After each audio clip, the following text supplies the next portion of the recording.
aan idiin hayo waa qiso aad cajiib u ah.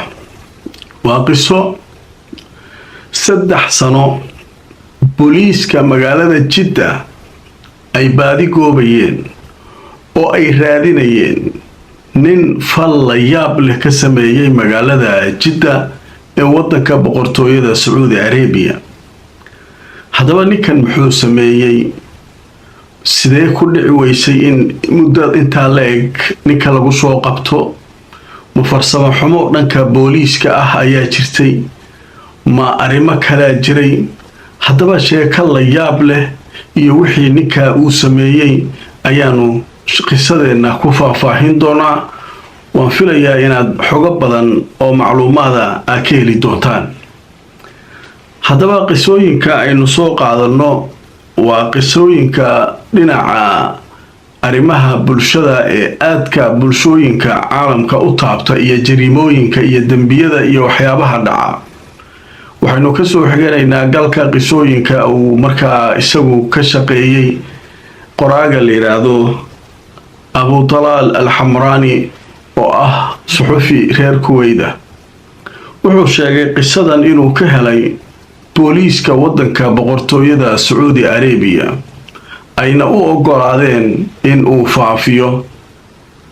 haddaba qisadan waxay ka dhacday magaalada Jidda, gaar ahaan dhanka koonfurta Jidda meesha la yiraahdo Junuub Jidda la yiraahdaa. sanadku wuxuu ahaa sanadkii 2012. waxaa isqabsaday cabashada bulshada ka imaanaysa. saldhigyadii booliiska magaalada Jidda waxaa la keenayaa kiisas dacwa oo isku mid ah. gabdho yaryar oo da'doodu u dhaxayso 13 ilaa 6 sano in la afduubtay. qaarkood kufsi loo geystay, qaarkood dhibaatooyin kale lagu sameeyay. waa la yaabay. markii waraysiyo ay sameeyaan booliiska dhibanayaasha ama gabdhaha ay la kulmaan, sheekooyin isku mid ah ayay sheegayaan. waa wax kaloo cajiiba moogta. gabar kasta waxaa leeyahay xagee lagaa watay meeshaas, sidee lagu qabtay saas, yaa ku qabtay nin noocaasa, xaguu ku geeyay guri noocaasa. guriga marka ay wada tilmaamayaan waa shuqa ama apartment, qol uu dhex yaalo kursi, computer iyo shiisha ayaa dhex taala. wax kaloo yaala ma jiraan. yaab. waxay kaloo isku raaceen oo ay sheegeen computerka inuu ku jiro filin ibaaxi la yiraahdo, macnaha filimaanta anshaxa xun ayaa ka buuxa computerkana.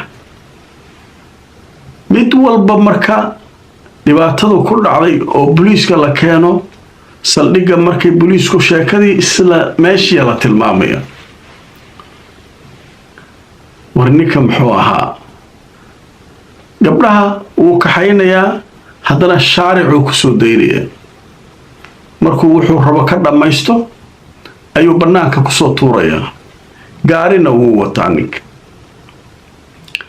gabdhuhu way yaryar yihiin. booliisku marka su'aalo badan ma weydiin karaan. xataa gaariga raqamkiisa ama taarikadiisa wixii markii la weydiiyo maba xusuusan kartaba. gabadha waa khalkhalsanta, ma aqaanay leeyihiin. booliisku waa yaabeen. saldhigyada booliiska mid walba dacwadiyaa taalla. war ninka muxuu ahaa? war ninkan la sheegaya waa nin noocee ah? xaafadda ay tilmaamayaan guriga iyo markii la sheego booliisku waxay tilmaansanayaan Junuub Jidda, koonfurta guryaha ku yaala camal, guryaha iska qadiimka waxyaabahaas. war sidee waxu jira? war ninka muxuu ahaa? war booliiska isu yimid. booliiskii Jidda oo dhan waa shireen. waxay yiraahdeen arrintan maxay sidee ku tahay? dhowr gabdhood ayaana kiisku markaa dacwadiisa furanta. markii muddo la joogaba isla kiiskiya soo dhacay gabar kale. gabdhuhu markuu way kala duwan yihiin. mid walba qaab ayuu ku kaxeeyaa. qaar wuu sasabaa, alaabaan idin siinayaa, gaarigii waa ka waayey, nakeena gurigayga idinka soo siinayaa uu dhahaa. qaar uu isleeyahay amay dhibaato ku keenaan oo ay ku adkaato, waxbuu sanka ka mariyaa, way suuxaysaa, sidaasuu gaariga ku saartaa. reer Jidda oo dhan cabsiyaa soo gashay, warbaahintii inay ka hadashay bilowday, war ninka muxuu ah. haddana gabar u naxariisanaa male. Sacuudiyaan, Hindi, Bangladesh, Yaman, intaasaa la sheegay. intaas gabdhood ayuu isagu maaragtay afduubtay. booliiskii marka meelay wax ka bilaabaan ayay laayeen. gabdhuhu marka siyaabo kala duwan uu ku afduubay. gabar waxay sheegtay, gabar yaray ahayd 8 jir meelaha 9 sano ma gaarin sida sheekada lagu sheegayo oo qoraayo uu qorayo. iyagoo gurigooda banaankiisa ku ciyaaraysa iyada iyo caruur kale ayuu gaariga ag joojiyay. wuxuu yidhi alaabaa ku siinaya. alaabtii marka wuxuu yidhi soo fuul gaarigi. gabadha yartahayd gaarigay fuushay, markaasuu bokiskii fiiriyey. waa soo iloobo dhaha gurigeyga, laakiin taa alaab muhiim oo qurux badan aan ku siinaya. gabdhihii waa iska raaceen, gabdho yaryar waaye. gabadhii way raacday, sidaasuu gabadhii maaragtay ku kaxeeyey, meesha ku geeyey. gabadhii markuu wuxuu rabo ka sameeyo, gabdhaha waa soo dejiyaa, gaarigu kusoo qaadaa, gurigiisa meel ka fog ayuu ku dejiyaa, wuu ka tagaa. ma dilaayo isaga, wax kale kuma sameynayo. laakiin taasaaba dhibaato ugu filan. gabar yaroo miskiina haddii la kufsanayo, la dhibaateynayo, la daroogeynayo, wax lagu sameynayo, taasaaba hadee mushkilad weyn ah. waalidkii cabsiyo soo food saartay. magaaladii Jidda intii joogtay way ogyihiin. saldhigyada booliiska magacyo badan ay leeyihiin. Al-Iskandara miyaa maqaan, jaamacadda miyaa, dhowr saldhig booliisa ku jirta sheekada oo koonfurta ku yaala. markaasaa marka waa la yaabay. booliiskii marka baashi meelay ka bilaabaan ayay tiq isku noqotay. 6 bilood ay dhammaatay. mar walba shilaa soo dhacaya. markii dhowr bilood la joogaba waxbaa dhacaya. waxbaa dhacaya. haddana waxyaabaha la yaab kale, booliisku dhacdada way diiwaan gelinayaan, way qorayaan. goormee waxaas lagugu sameeyey? jimco iyo sabti iyo khamiis iyo jimco iyo sabti. axad iyo isniin iyo talaado iyo arbaco iyo khamiis iyo waxba ma dhacaan. booliisku marka baarayaashii waxaa u soo baxay ninka falkaa geysanaya ma nin shaqaale ahbaa, shaqo fiican u haystaa miyaa? waay maalmaha fasaxa kaliya uu u samaynayaa, jimcaha iyo khamiista iyo waay u samaynayaa, maxnaa inta kale wuu shaqeeyaa miyaa? marka dambe waxaa u soo baxday ninkan inuu shaqaale yahay, meel ka shaqeeyo, meelay tahayba. laakiin ninkii see lagu helayaa? booliiskii baaritaanay sameeyeen, daday soo qabteen. ninkii gurigiisa shiishad iyo kombyuutar iyo wax lagu helaba way soo qabtaan. nimankii baaritaan u sameeyaa, wixii waxba iyagii maa. war ninka see lagu helaa? dadka marka xaguu ka qafaashaa? guryaha hortooda iyo gabdhaha markay ku ciyaarayaan iyo suuqyada iyo meelahaas. iyo wuxuu sidoo kale ka qabsadaa maaragtay meelaha caruurta oo maaragtay iyo waalidka iyo ay tagaan iyo oo maaragtay kasoo wataa musqulaha iyo meel uusan wax ka qabanin male. dhowr markii la joogay waqtigu iskuray, sheekadii ugu yaabka badneeda dhacday. gabar bukaana oo cisbitaal jiifta oo waalidkeed la joogaan oo xanuunsanaysaa ayuu inta u tago cisbitaalka ka kaxaystay. inta waalidkeedii meelahaas aadeen, gabadha meesha ku jirta qolka intuu soo galo wuxuu dhakhtarkii meeshaan ahay, daawooyin kale alaab kale aan ku siinayaa nakeen. gabadhii dee iska raacday. dhakhaatiirtii ay moodaan dhag gaarigiisu ku ritay waa waday booliiskiyaa loo sheegay haddana waxaa la yidhi washaakaasa hadda tii ugu weyneedaan caalin gabar cisbitaal ku jirta ayaa haddana saabsameyey booliiskii waa yaabay gabadhii markay wareystaan sidii kuwii hore cabal gurigaa lay geeyey waxaasaa dhex yaalay markaan aan arkay guriga waa yaabay booliiska war waxay yidhaahdeen war ninkan muxuu ahaa war ninkan baas magaaladii cabsiyaa ka dilaacday khalkhalaa magaaladii jidda ka bilowday dadkii waa baqayaan ajaanibtii waa la baqayaa qof kasta caruurtiisa booliisku fariimay dirayaan hala iska jiro alle magaaladii marka waa la yaabay wuxuu waqtigu iskuro ayaa marka gabar 13 jir ah oo gabdhaha ajaanibka ah Bangladesh iyo meelahaas ayuu ninkan soo kaxay gabadha markuu arko inaysan maaragtay waxbaan ku soo siinaya oo kay tiraado isagu waxba ma ku taabto macnaha sanka iyo waxba uma marinayo caadi gaari u soo u sheekaynayaa u soo wadayaa shaqadu geynayaa markaas soo gaari ku soo kaxaynaya banaanku tuuraya mid xoogaa uu isdhaho waxba sanka ka marinayaa kadib gabadhii waa miir doorsoomaysaa saasuu guriga ku geysanaa gabadha markuu 12 jir 13 jir meelahaas ay xoogaa gabdhihii kale xoogaa ka weynay kii waa soo kaxay waxba uu sheekeeyaa alaabaan ku soo siinayaa gabadhii meeshuu keenay uu ku xadgudbay wuxuu rabo ku sameeyey gabadhii banaanka uga tegay banaanka markuu uga tegay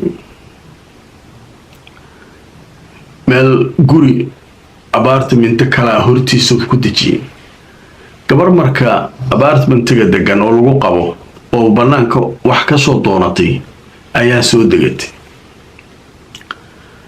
markay soo degatay ay waxa aragtay gabadhan oo murugaysan oo rafrafan ayada dhan oo wareersan waana habeen saq dhexe way labadii habeennimo meelahaas markaasay waxay yaabtay gabadhan dib jirkaas cadan meeshan taagan maxay warsee tahay gabadhii way shoogsan tahay ma hadlayso maxaa dhacay waayo ninkeedii soo degay baha gabadhii wareysteen booliiskii loo wacay waa yimaadeen way kaxeeyeen intii sheegtay isbitaalkii lagu wareystay daweyn iyo waxaasaa loo diray isbitaalkii lagu daweynayaa gabadhii booliiskii marka iyagoo wareersan waqtigu sanaduu soo dhaafay sanadkii labaad soo dhaafay sanadkii saddexaad la maraa mar walba kiisaa dhacaya ninkii lama hayo wax sheegi kara lama hayo gabadhii dambe ayaa waxay ahayd gabar xariifade ah hooyadeeda waxay ka shaqayn jirtay booyaasi ahayd oo maaragtay guryaha iyo meelahaas iyo dadka u shaqayn jirtay xaafadaha marba xaafaday hooyadeed ka shaqayn jirtay u raaci jirtay marka magaalada way kala taqaanaa gabadha xogaa gabdhihii horena way ka weyntaa mog waxaa la yidhi ilaahay ceebtaada hadduu maalin qariyo maalin labaad qariyo maalin saddexaad ma kugu daro ayay dhahaan soomaalida maa lagu soo qabanaa marka dambe ninkaa marka gabadhii ayaa reerkeedii waxay tiri meesha laygu kufsaday xaafad hooyaday ay ka shaqayn jirtay aan u malaynaa inay tahay booliiskii la wacay booliisku waa yimaadeen haye ma taqaanaa lir xaafad waa garanaa dhacday meesha uu igeeyay qaabkeedaan garanaa ilaa dabaqa iyo wax dhan waa garanaa aniga ima daroobeene tiri waxbaan ku soo siinaya wili sidii aan ku raacay marka meesha waa garanaa tiri aniga har booliisku waxay yiraahdeen adaaba raad fiican haye oo maaragtay meel wax laga bilaabo haye kaalinigi gaariga booliiska lagu soo qaaday midig u leexo bidix u leexo midig u leexo si u soo lahayd imaaradii horkeent gurigaana u malaynaa tiri inuu guriga yahay dabaquna inuu yahay dabaqa afaraad aanu malaynaa meeshuu ninka i keenay waa meeshaan see ku garataa la yidhahdee hooyadaya ereyadan marka shaqayn jirtay tiri aan soo raacan jiray marka ereyooyin badan oo hooyaday ay ka shaqayn jirtaan garanaya imaaradayaa lasoo fuulay nakeenaa la yiri dhag imaaradayaa la yimi meeshii shuqadii apartmentigii kan waaya tiri guriga maxaana dhex yaala yidhaahdeen kuraas iska tacbaana kombyuutarkaas iyo shiishad iyo waxaas ayaa lahay tiri kombyuutarkana filimaantaas marka waxaasoo dhan gabdhihii horoo dhan way sheegeen boliiska gurigii jebiyeen way galeen nafs gurigii la tilmaamay ayay qabteen kuraastii kombyuutarkii shiishadii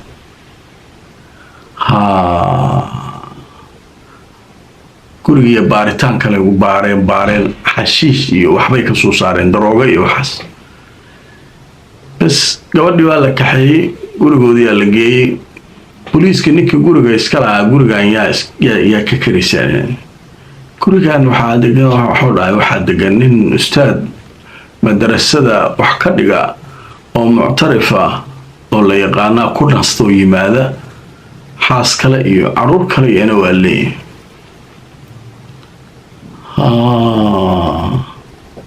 ustaadkiyaa loo tegay macallinkii iskuulka waa la soo qabtay waa macallin aada loo tixgeliyo luqa carabiya dhiga caruurta iyo waxa uu wax u dhigo ixtiraamaan isagana la ixtiraamo soo ninkaan ku noqon karaa ninkan weligiina wax ma ku aragteen maya boliiskii dhex galeen caruurtii wixii maya isaga ilmo yaqaana dhan ma ku dayo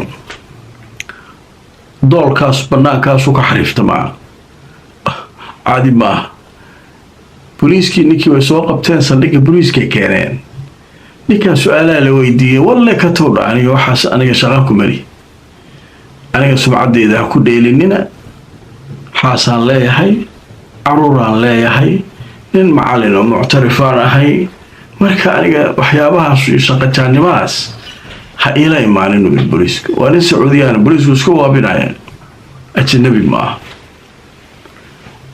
ninkii boliiska haystay ayaa loo sheegay waxaa ninkii waa diidan yahay gabadhina gurigaasina geysay ka waran caddaymaa loo baahan yahay baaritaan rasmi ah lagu sameeyo eygiisa kalaa ninaa asaga ahayn waxaas ma sameyn inta gabdhood oo la kufsaday guriga ay tilmaameen xataa kombyuutarka waa shidnay waxaan ka helnay dheheen maaragtay filimaantii iyo gabdhaha ay sheegayeen wixii oo dhanaa ka buux marka ma gurigana qof kale ma jooga isaga basaa jooga marka iyo u sheegaa waxaasee dheheen ninkii baaritaan uu bilaabay xabsigana waa ku jiraa mogtay baaritaankii marka horta waxaa la sameeyey dheecaanaan lagaska qaaday gabdhihii la kufsaday qaar ka mida iyo asagii iyo wixii 100% inuu asagu yahay ayay meel dhigteen telefoonkiisiyaa la qaaday mukaalamaadkii ama xiriiradii uu sameynayay fariimihii uu dirayay meesha waxay yidhaahdeen shirkadda telefoonka waxay yidhaahdeen meesha ninkan telefoonka uu ku isticmaalayay inta badan noo sheeg shirkaddii telefoonka waxay keentay intaasoo wuxuu ku isticmaalay meesha guriga laga soo qabtay uu ninkan meeshaas ereyadaas joogay wixii oo dhan isku soo haadiyeen way isku soo habeeyeen boliiskii ninkii waa la soo kaxeeyey waa la soo waday ninkii waxaa la keenay maxkamaddii ma qiranayo weli boliiskuna caddaymihii oo dhan ay hayaan kiiskii dhan waa lagu qabtay marka waxaa la marayaa 2015 la marayaa bishii marka janaayo ayaa dacwadda maxkamaddu socotaa maxkamaddii way dhageysatay kiiskii caddaymiyaa la hor keenay waa la kala tegay ninkan gurigiisa waa lagu celiyey waxaa lagu celiyey xabsigii maxkamaddii waa laisku soo noqonaa tiri wareeg kalaa dhiman adilooyinka soo badiyaa leeyahay gabdhihii qaar ka mid ah ayay booliisku soo kaxeeyeen xabsigii geeyeen ninkii mid walba waxay leedahay asaga waay ninkan gabdhaha markaa niqaabaa loo soo xirayaa meel koraa laga tusayaa asaga waay leeyahay asaga waa ninka waxaan sameeyey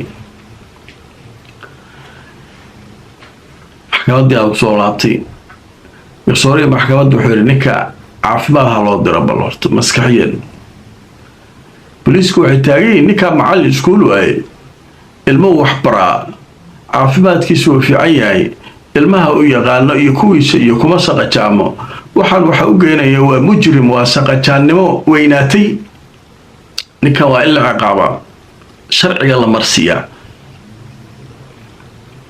dhaqaatiiraa loo geeyay dhaqaatiirtii waxay leeyihiin ninkan waa jiro noocaasuu qabaaba gabdhaha yaryar inuu ku saqajaamo uu ku xadgudbo u kubsi iyo waxyaaba xunxun kula kaco aaba istiinka iska siiyey xashiishka iyo daroogada iyo waxa ka dhawoocbaa maalinta sabtida iyo maalinta jimcaha iyo uu fasaxa yahay iskuulku fasaxa ka yahay ayuuna waxaan sameeyaa midda kale marka uu kiiskan samaynayana booliisku waxay ogaadeen reerkiisa inuu u diro waalidkooda soo ziyaartu dhahaa soo booqda waalidkeed gabadha iyo caruurteeda iyo meelahaasu geeyaa asagu marka meeshaanu inta yimaado uu waxaas ku falkiyaa marka uu markaa waxaasu uu shaqajaannimadaas halkaa ku sameeyaa maxkamaddii sida laysaga dabaluu noqonayay bishii Febraayo sanadkii 2015 ayay maxkamaddii marka waxay samaysay go-aankii ugu dambeeyey ayay soo saartay go-aanka marka maxkamadda muxuu ahaa ninkan marka waxaa la yidhi wuxuu qafaashay gabdho isugu jira Sacuudiyaan Hindi Bangladesh iyo Yemen wuxuu kufsaday gabdhahaas wuu maaragtay khiyaamay wuu afduubay wuu maaragtay gabdho yaryar oo xadgudubkaas ku sameeyey kiisaskii marka baaritaankii booliiskana meeshaa la soo saaray ninkan DNA-gii laga qaaday gabdhihii la kufsaday wixii farsamadii dhakhaatiirtu ay caddeeyeen in ninkan uu gabdhahan isagu sidaa u galay iyo wixii oo dhan alla isku dardaray telefoonadiisii wixii oo dhan miiskay soo saareen qaadiyaashii maxkamadda waxay yidhaahdeen ninkan waa looyaro marka leeyahay looyarkii marka waa doodayaa wuxuu leeyahay ninkan dhakhaatiirtu waxay caddeeyeen inuu de ninkan maskixiyan u wareersan yahay marka waxaan codsanaynaa ninkan jiradiisa in lagu qiimeeyo oo loo qafiifiyo xukunkii loo qafiifiyo oo macnaha ninkan maadaama jira dhakhaatiirtu ay leedahay ninkan maskixiyan u wareersan yahayba darogadii wixii inta iska badiyo waxaan ku kacaa ninkan ma fiyo markuu waxa sameeynaya looyarku waxa isku doodaya aday ku taalaay garsoorayaashu niman caadi ma aha waxay yiraahdeen ninkan waa mujrim magaalada cabsi ku abuuray qisada marka magaceeda waxa la yiraahdaa qisada ninkii rucbiga iyo cabsida geliyay reer Jidda 3 sanawaad sanadkii 12 ilaa 15 lama huyan gabara maqan gabara banaanka laga helay wala soo kubsaday mid kale la afduubaa lagu hayaa inta gabdhood oo uu dhibaatada u geystay 3 sano waxay dhamaayeen 15 gabdhood dhowrkii biloodba miduu ku daa marmar way iska daba dhow yihiin marmar way kala fog yihiin marmar kiisasku way iska daba dhow yihiin alcumuum maxkamaddii marka ninkii waxay ku xukuntay in qoorta laga jaro qoorta Sacuudiyaan iyo kan iyo aday ku taalayd mujrim waaye gabdha yaryar afduubay kufsaday wuxuu raba ka sameeyay ku xadgudbay cirdigoodii iyo sharafkoodii iyo wuxoodii oo dhan meel uga dhacay. marka ninkaasu marka qoortaa laga jaray dheh. maxkamaddu marka bishii Febraayo sanadkii 2015 ayay ninkan kiiskiisa soo afjartay. ninkii waa la qabtay, waxa lagu fuliyay xukunkii.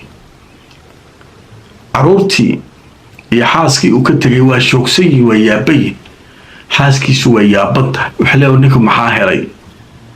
marka booliisku faylkii meel geliyeen. marka waxaa la yiri dad waxaa jira noocaas ah. bulshada qaar waxay u haysataa qof fayow oo macaamilkiisa iyo macallin ah, ciyaaryahan ah, kan ah, fanaan ah, laakiin jiro kale ilaahay uu ku riday baas. gabdhaha yaryarka hadda muxuu ka doonayaa 6 sano lagu leeyahay, 6 sano ilaa 13 sano ayay isugu jiraan gabdhaha. waana gabadhu helaba isaga Sacuudi iyo ma kala yaqaano, ajnabi iyo midii xoogaa uu jaanis ku helaba wuu qaataa. marka sheekadiisii marka ninka halkaas ayay maartay ku dhamaatay. booliisku marka waxay sheegeen in ninkii dhibaatada ku hayay reer Jidda laga takhalusay, la qabtay. hadda kadibna waxay yiraahdeen qof walba inuu caruurtiisa feejignaan dheeri ah sameeyo. dad iska xanuunsanaya magaalada iska jooga, dad fayow ah u malaysaan, qof fayow ah u malaysaa. reer iyo ninkan caruur lahaa macallin iskuul waay luqa carabiya dhigaya, inuu ilmo barbaariyo oo ilmo luqadda baro oo maaragtay iskuul macallin ka noqdo oo dhikaa ka shaqeynaya. dhanka kalena xaalufiso wada ilmihii yaraa xaalufinaya. marka sheekadaas marka cajiib ay ahayd. wax badanna runtii waa laga ogaan karaa, waa laga baran karaa. marka waalidku waa inay mar walba feejignaadaan, caruurtooda u sheegaan intay yaryar yihiin. booliisku waxyaabaha ay soo saareen oo qiimaha leh waxaa ka mid ah caruurta ha looga sheekeeyo waxyaabahan oo kale. ha is ilaaliyeen gaarigan soo raaciyo kan iyo maaragtay Soomaaliya dadka jooga oo kale bajaajkan kaale iyo alaabaan ku siinaya. caruurta ma ogaa karaan, laakiin waalidku waa inuu ku baraarujiyaa oo uu u sheegaa caruurtiisa meel kastay joogaan. Yurubay ka dhacdaa, meel kastay ka dhacdaa caruurta dad xanuunsanaya oo caruurta dhibaateynaya iska jooga, oo marka dadkan dad fiyowna aad u malaysid. marka arrinkaa marka waxay u baahan tahay in lagu baraarugo oo wax weyn ah runtii ku jira. marka caruurta yaryarka ah in la ilaaliyo. dadka marka ma wada fayooba, inay wada fayow yihiin dadka ha u qaadanin. masaajidku kaaga horeeya, ganacsigu kaaga horeeya, macallin iskuul waaye, haddana waxaasu ku kacaya. marka waa shaqajaannimo dhaaftay waayo. marka waxyaabahaas oo kale ha la iska ilaaliyo. marka barnaamijkeennii qisada ahaa intaa ayaan kusoo gabagabeynay.